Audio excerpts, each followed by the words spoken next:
Welcome back, everybody. So here we are with issue 8. This is going to be the bonus material, so we're going to go through the entire magazine.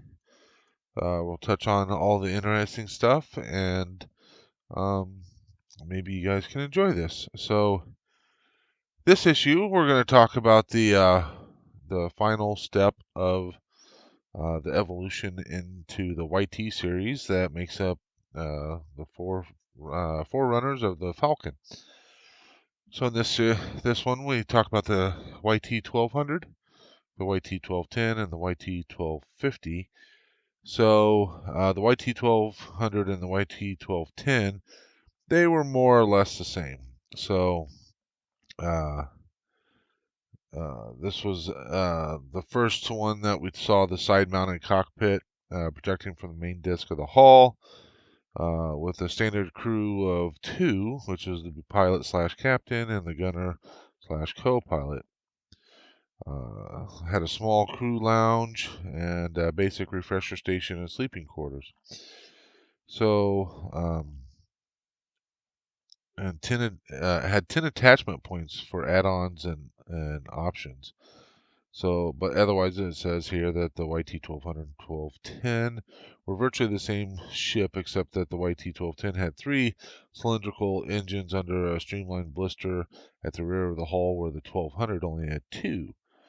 So the cells weren't as good as they wanted them to be, or they expected them to be.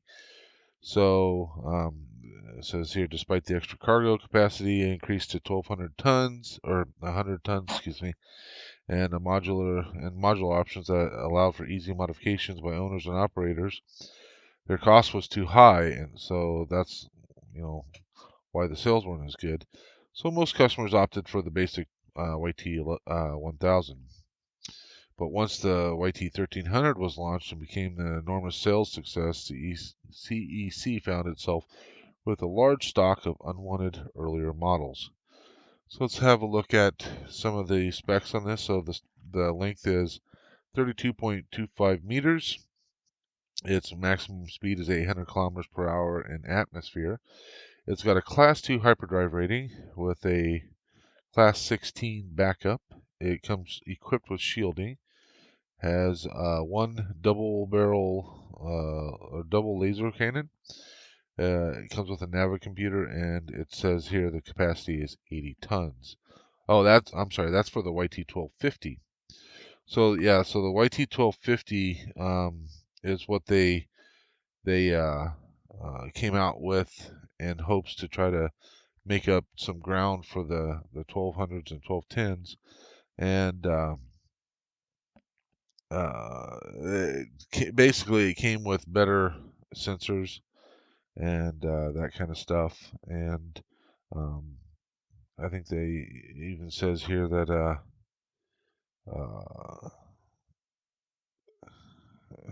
let's see, more hazardous, made it easier to get out there. They also tried to use it, or target it for planetary protection duties and all that kind of stuff. So, but what they found was a lot of people like to modify their own ships. So that was part of the problem with that. So, and it went down from 10 to 6 attachment points for the 1250.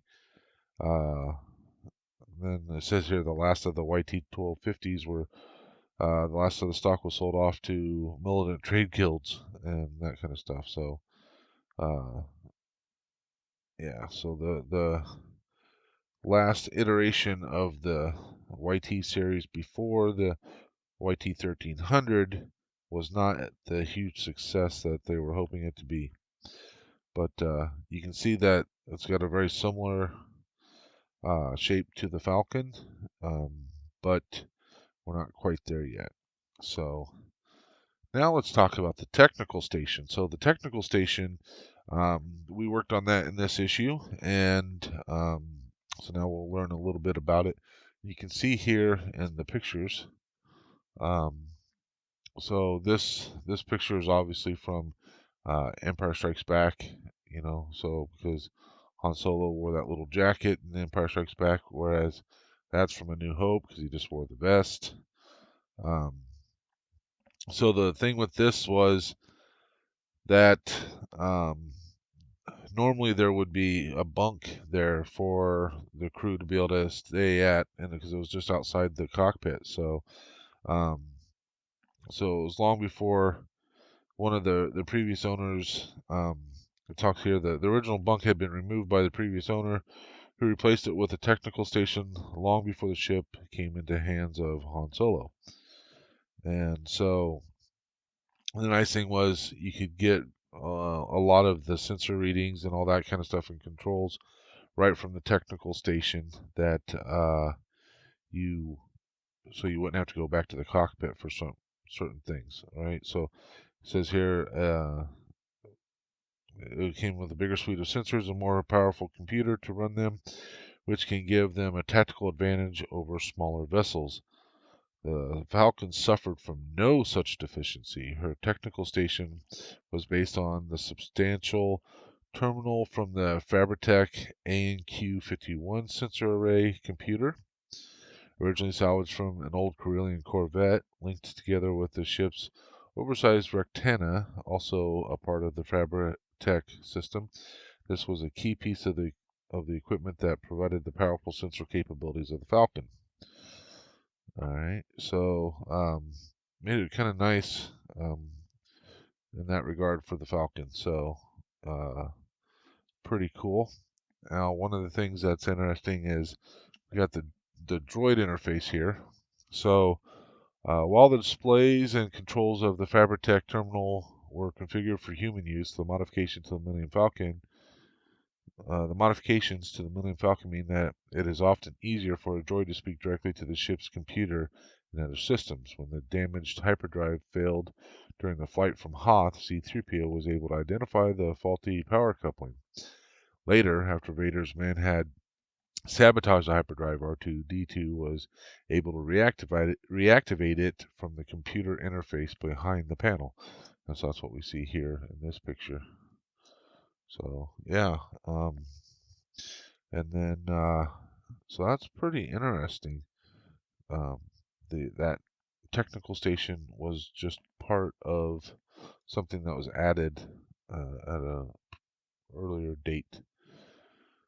So here we can see, you know, basically kind of a shot just specifically of that station there.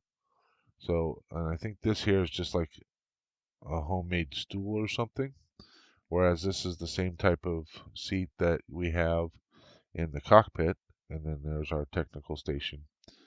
Um, it's interesting how it's leaned forward. I'm not sure why they would have done that, other than it just makes it a little bit easier if you're sitting there, I suppose. But um, down here, we learn a little bit more about it. So while the hold and its technical station, with its banks of flashing lights, were only shown as part of the background during the first movie, the second film in the trilogy would need to show the Falcon's crew doing a lot of emergency repairs to patch her up. As set director of A New Hope, Londoner Roger Christian had pioneered the art of using recycled technical scrap to give an authentic, used look to Han Solo's ship. When Christian was unavailable to work on The Empire Strikes Back, Michael Ford took over set dressing duties, scavenging parts from breakers' yards, aeronautical suppliers, and engineering shops to amass a pile of interesting parts that could be used by set builders. So, yeah, so this is the original one this says from 1976. Oh, from the 76 drawings. But yeah, so pretty cool. So now we're going to get into the regions of the galaxy. Okay.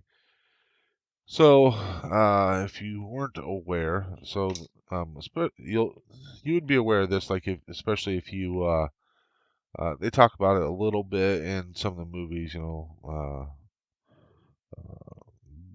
vaguely. It's just kind of a vague mentioning of different things. But if you read any of the books, or they probably talk about a little bit in Clone Wars series and that kind of stuff, um, you'd hear more about the different areas and regions of the galaxy. So let's just talk about the physical characteristics. We have the size of 120,000 light years, which is 37,000 parsecs. There's 180 billion star systems, but we have 400 billion stars. There are almost 200 globular clusters. The age is approximately 13 billion years old. There's over 20 million sentient species, and the population under the Empire is over 100 quadrillion beings. So that's pretty cool. So we have the deep core, right? Bring this up here. So we have the deep core. Then we have the core worlds, the colonies, and then the inner rim. Okay. Now, what we're going to do is we're going to see this kind of broken out a little bit better here. So here, so let's try to get this held up. So the deep core, core worlds, the colonies, the inner rim, the expansion region, the mid rim, and the outer rim.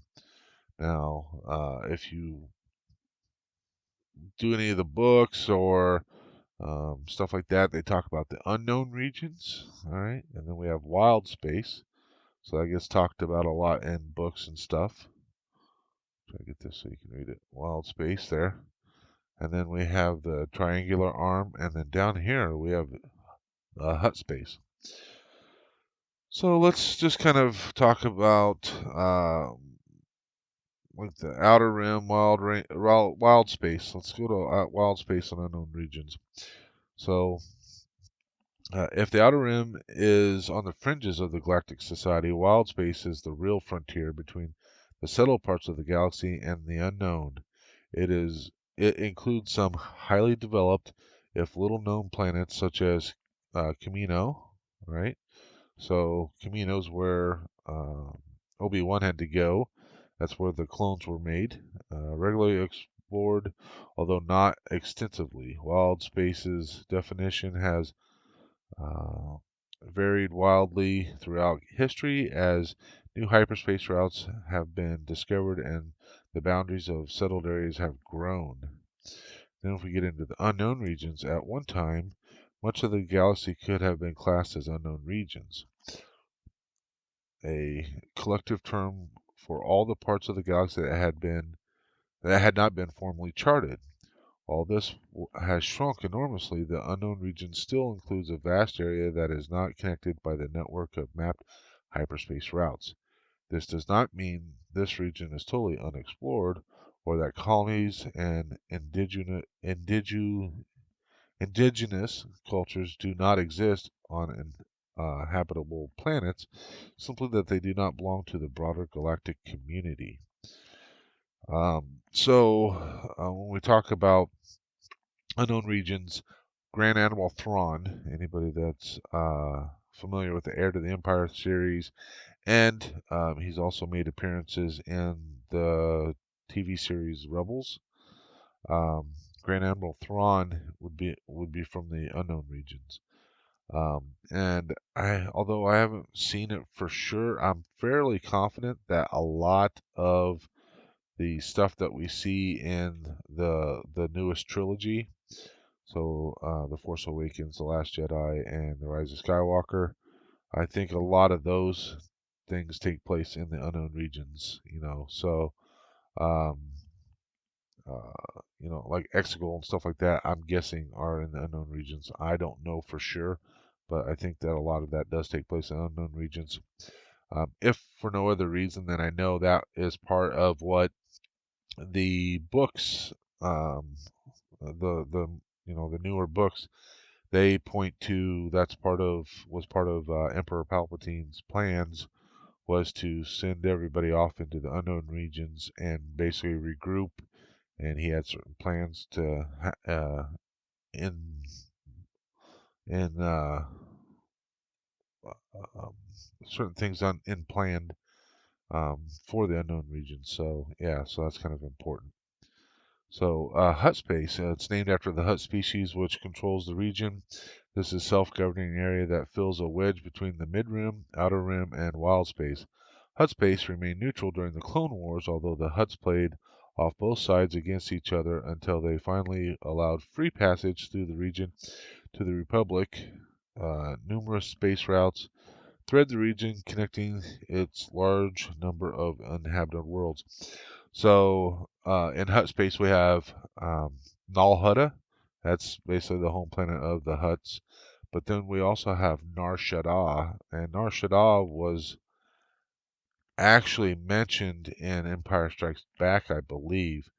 If I recall, there was a part where on Hoth, when Han was going to be leaving, on his own, and he says something about, well, that bounty hunter we ran into on Nar Shaddaa kind of changed my ideas or something like that. He said, I can't remember the exact quote, but yeah, so I'm pretty sure Nar Shaddaa was mentioned during that, and that would have been in Hut Space. So the galaxy behind the scenes, the Millennium Falcon flies off toward distant galaxy at the end of The Empire Strikes Back.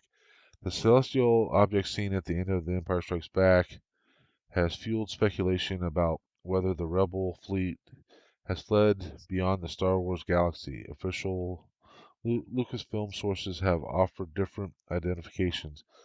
Some claim that this is simply a galaxy or even the Rishi Maze cluster, which, or while others have said that this is indeed the Star Wars galaxy seen from outside. So um, apparently they don't really know for sure. So interesting. Well, this concludes our bonus material, but man, look at all the stuff that we accomplished. We put together the Navicomputer or the technical station, right? Got that put together. Um, Oh, let's do this flooring thing here. So behind the scenes on the flooring. So the set designers came up with a simple solution for the floors of a large number of Star Wars sets. Plastic pallets used industrially to stack goods on stable platform that can be lifted by a forklift, pallet jack, or a front loader. These modular units had a suitably high-tech appearance and could be laid or taken up very quickly and easily for the floor pattern of the uh, but the floor pattern of the Falcon changes a little between movies. So yeah, there's the kind of interesting. They use plastic floor pallets. So yeah, we did this. We did our seat support. Got that all done, and I like to think that we did a pretty good job with that. And we did our assembled our seat. So there you go. So in the next issue, we will be doing, as I mentioned before, we'll be doing issue 9. And so hopefully that will be interesting. Potentially we'll be doing this ring here. So there's this ring with the pads, and that's what goes in between all of the entrances. Let's see if we can find a picture of that. The entrances and stuff into the main cargo area. So there you go. So that's this ring here, I'm guessing. So you can kind of see that pattern. And then we have those cushions that go all the way around it. And those are the same cushions you see all throughout the Falcon. So issue 9 will be coming up. I actually need to go pull the parts for that. I haven't pulled those ahead of time. I've been pulling the parts 4 issues at a time. So, yeah. One of the things I do want to mention here is I'm going to split this up into seasons. So, um, I don't want to just do, one whole thing. So I'm going to do seasons, just to kind of, so that way I can kind of do like a seasonal review or something like that. So what I'm thinking of doing is doing a total of 5 seasons, and the seasons would be, now each season may be less episodes than the other seasons, because what I'm going to do is I'm thinking about doing 20 issues per season. So it'd be a total of 5 seasons. But as you know, some issues have more videos than others. Like issue 8 had 5 videos. So Let me know what you think about the seasons thing.